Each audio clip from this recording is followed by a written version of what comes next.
From VOA Learning English, this is the Technology Report. The internet company Google is testing its newest device, Google Glass. Most of the technologies for Google Glass are already available on smartphones. What is different is that Google has taken those technologies and added them to eyeglass frames. Chris Dale is the Senior Manager of Communications for Google Glass. He says the device is a very small computer that sits in a lightweight frame and is positioned above the eye. He says it makes exploring and sharing the world around you easier.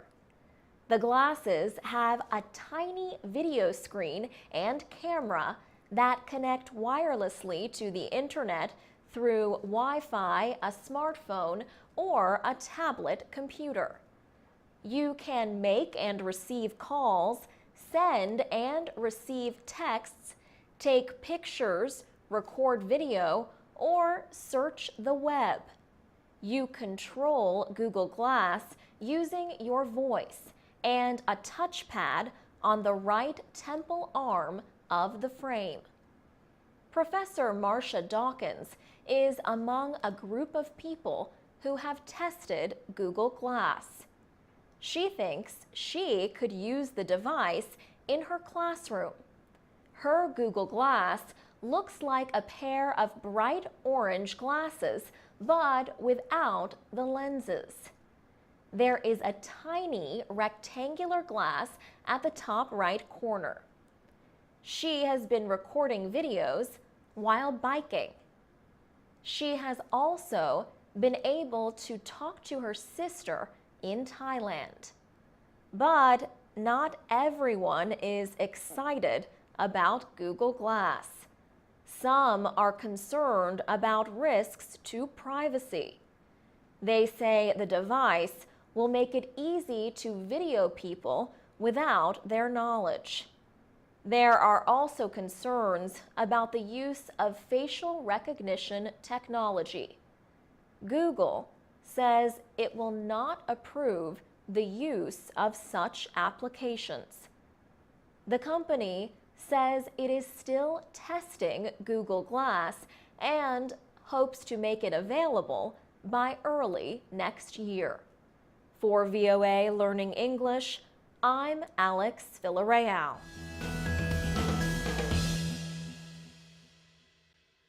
This is the VOA Special English Development Report. Manute Bol played 10 years in the National Basketball Association, but he will be remembered as much for his basketball playing as for his charity work in Sudan. He died June 19th from kidney failure and a rare and painful skin disorder. He became sick while working in his homeland. He was 47 years old. A funeral took place at Washington's National Cathedral. Manute Bol was born in southern Sudan.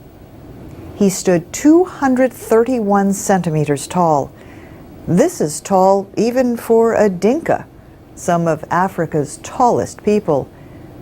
His father, a tribal chief, did not think basketball was good work for a Dinka, but the teenager chose it over herding his family's cattle.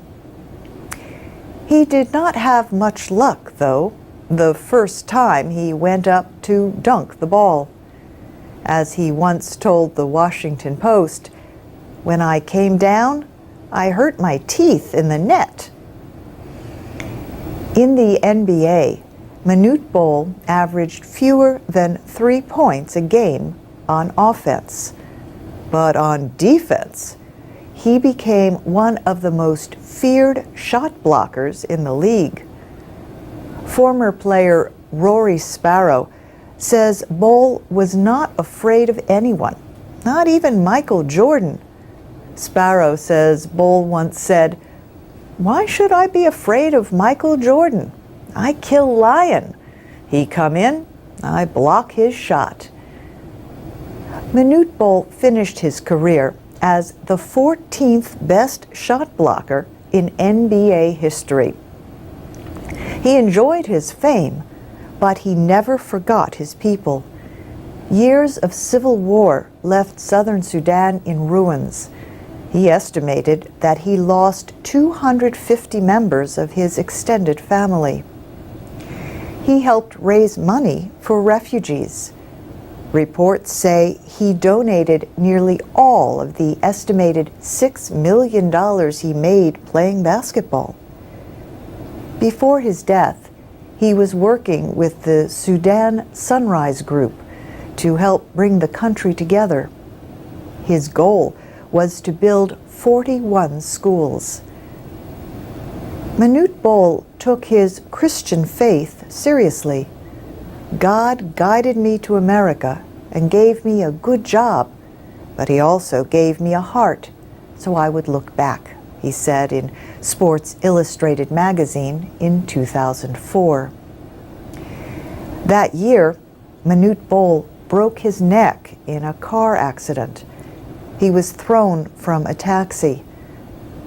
After recovering, he moved to the state of Kansas and met United States Senator Sam Brownback. Senator Brownback said he cannot think of a person in the world who used his or her fame for a greater good than what Manute Bol did. He said he gave his life for his people. And that's the VOA Special English From Development VOA Report. Learning English, we bring you news about technology in Special English. The World Bank estimates there are about 650 million mobile phone users in African countries south of the Sahara Desert. That is greater than the number of users in the United States and the European Union. Samia Melham works for the World Bank to increase information technologies in Africa. She says mobile phones are Africa's fastest growing technology. She says more Africans have access to the internet than to clean water or sanitation. She says mobile technology has brought about huge changes in how people live. CNN television recently named 7 ways life has been revolutionized by mobile phones. They include political activism, education, entertainment, disaster management, agriculture, and health. Banking is another industry that has been transformed by mobile phones. Reports say at least half of the adults in Gabon, Kenya, and Sudan use mobile money. Renee Mendy sells goods in the streets of Dakar, Senegal. But he never had enough money to open a bank account. Now, he uses a mobile phone banking service called Orange Money. With his telephone, he can add or take out as little as $1 from his account. He can make payments and send money to family members who live far away. Orange Money says it serves 4 million customers in 10 countries. The World Bank's Samia Melham notes that the French company is facing competition from other mobile banking services. That is not a surprise. The cost of sending a payment by phone is far lower than with traditional transfer agents like Western Union. For VOA Learning English, This I'm is Laurel the Bowman. VOA Special English Technology Report. Children can spend hours a day looking at computer screens and other digital devices. Some eye care professionals say all that screen time has led to an increase in what they call computer vision syndrome. Nathan Bonilla Warford is an optometrist in Tampa, Florida, with VSP, Vision Service Plan, a big insurance provider. He says, "I see a lot more children who are coming into the office either because their parents have noticed that they have headaches or red or watery eyes or discomfort, or because their prescription, their nearsightedness, appears to be increasing at a fast rate, and they're worried." Dr. Bonilla Warford says part of the problem is that children may be more likely than adults to ignore early warning signs. Even if their eyes start to feel uncomfortable or they start to get a headache, they're less likely to tell their parents because they don't want to have the game or the computer or whatever taken away. He says another part of the problem is that people blink less often when they use digital devices. The average person who uses a computer or an electronic device blinks about a third as much as we normally do in everyday life. So the front part of the eye gets dry. Eye doctors offer suggestions like following what is known as the 20-20-20 rule. Every 20 minutes, look away 20 feet or more for at least 20 seconds from whatever device you're using. 20 feet, that's 6 meters. Other suggestions include putting more distance between you and the device and using good lighting. Of course, you could also spend less time looking at screens. Many experts say children should spend no more than 2 hours a day using digital devices, with no screen time for children under 2. But not all eye doctors have noticed an increase in problems in children. Dr. David Hunter says he has not seen an increase in his practice as a pediatric ophthalmologist at Children's Hospital Boston. He also serves as a spokesman for the American Academy of Ophthalmology. Dr. Hunter thinks calling it a syndrome, as in computer vision syndrome, is a little much. He says the real problem is simple: spending too much time in one place, focusing on one thing. And while this might be tiring to the eyes, he says, there's certainly no evidence that it actually causes any damage to the eyes. For VOA Special English Technology Report, I'm Alex This is the Villarreal. VOA Special English Technology Report. Much has been done to improve security in the United States since the terrorist attacks of September 11th, 2001. Intelligence sharing and cooperation between federal, state, and local government agencies is said to be at an all-time high. There have also been improvements in airport security. But a new report says the United States is not as safe as it should be.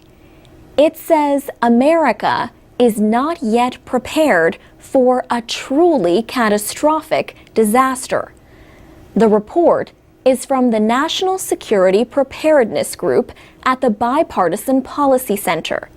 The group is led by former New Jersey Governor Thomas Kean and former Congressman Lee Hamilton of Indiana. The two men also led the 9/11 Commission.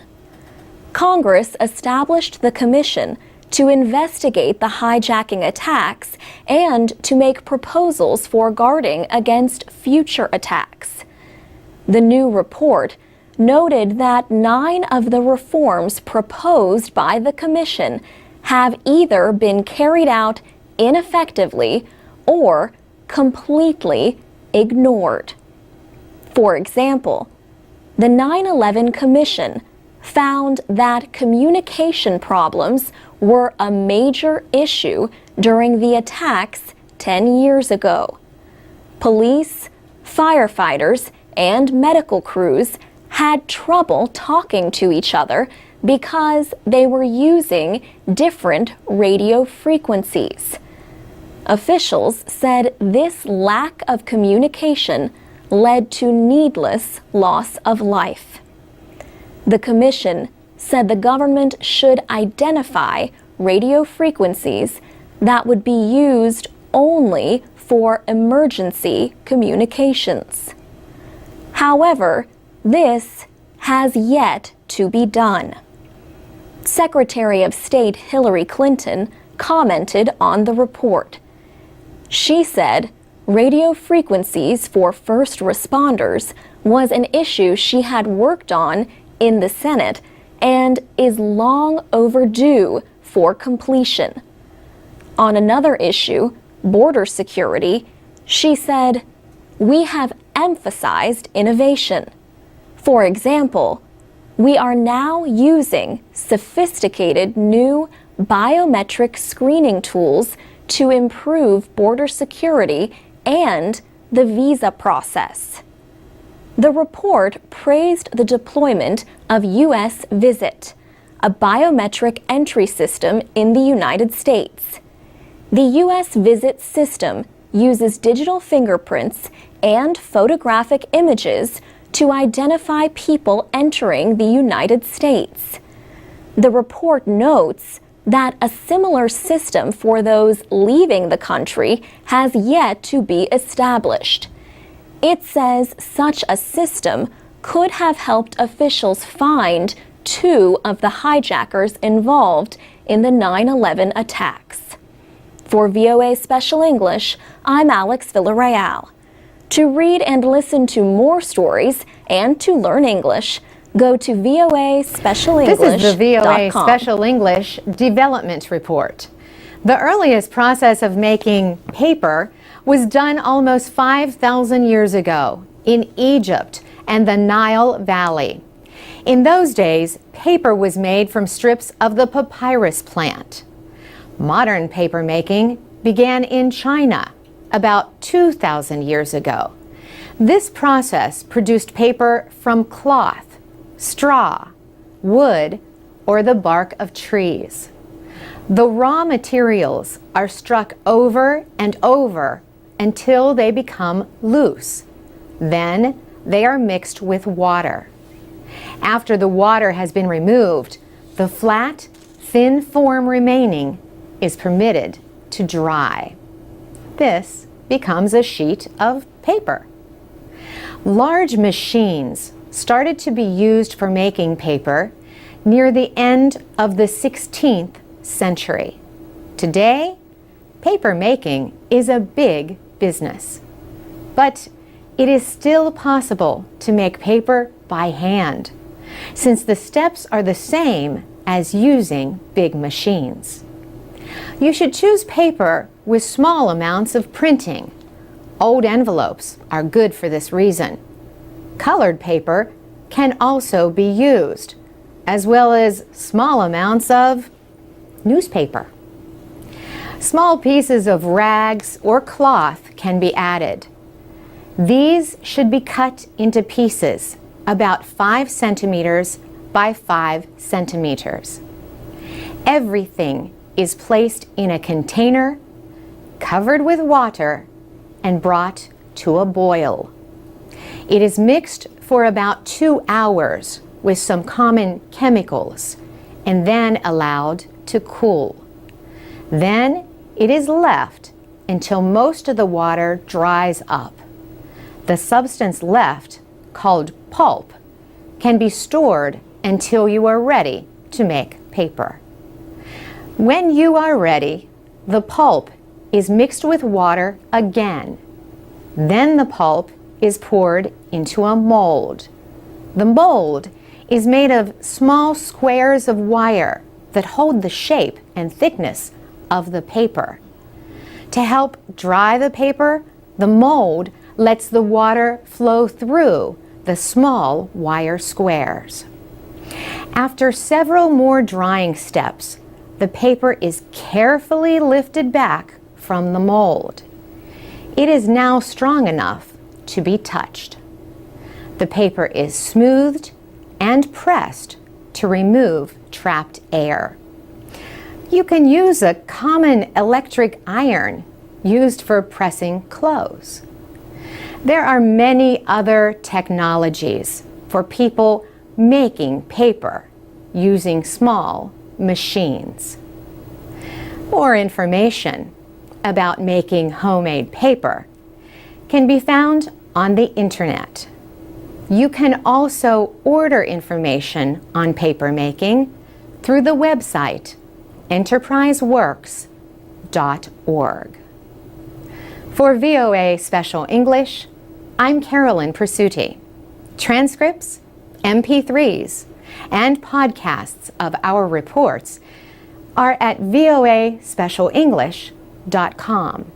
You can also find us on Facebook, Twitter, YouTube, and iTunes at VOA This is Learning the VOA English. Special English Technology Report. Solar water heaters are used around the world and are not very difficult to build. The system we are going to describe is based on a design developed some years ago in Afghanistan. Since then, it has been built and used in many countries. It can heat 70 liters of water to 60 degrees Celsius. It can do this between sunrise and noon on a clear day with an average air temperature of 32 degrees Celsius. There are two parts to the solar water heater. One part is made of a sheet of metal painted black.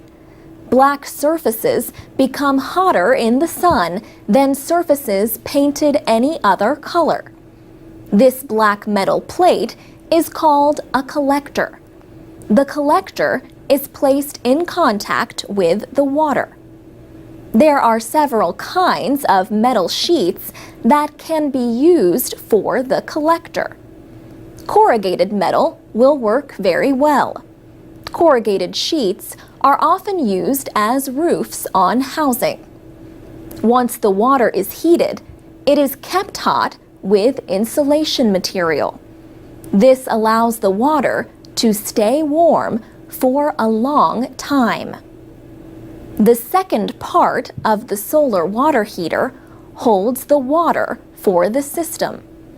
This storage tank can be a container that holds about 100 liters.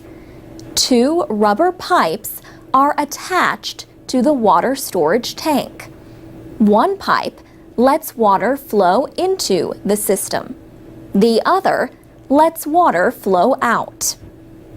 When the water heater is working correctly, water will flow from the storage tank to the collector and back again. You can use the hot water at the top of the tank for washing and cleaning. You can change the flow of water so that the temperature is hot or warm as desired. This solar water heater is easy to build and operate.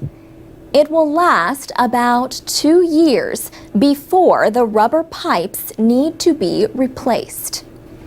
There is also something else you will need to make the solar water heater work: the sun. As you might expect, the heater will heat water only on sunny days. You can get more information about solar water heaters and other projects from Enterprise Works Vita. This group works internationally to fight poverty. The website is enterpriseworks.org. Choose the link for news and resources, then click on Publications. For VOA Special English, I'm Alex Villarreal. To read and listen to more stories about technology and for English teaching activities, go to voaspecialenglish.com. We're on Facebook, Twitter, and iTunes at VOA Learning English.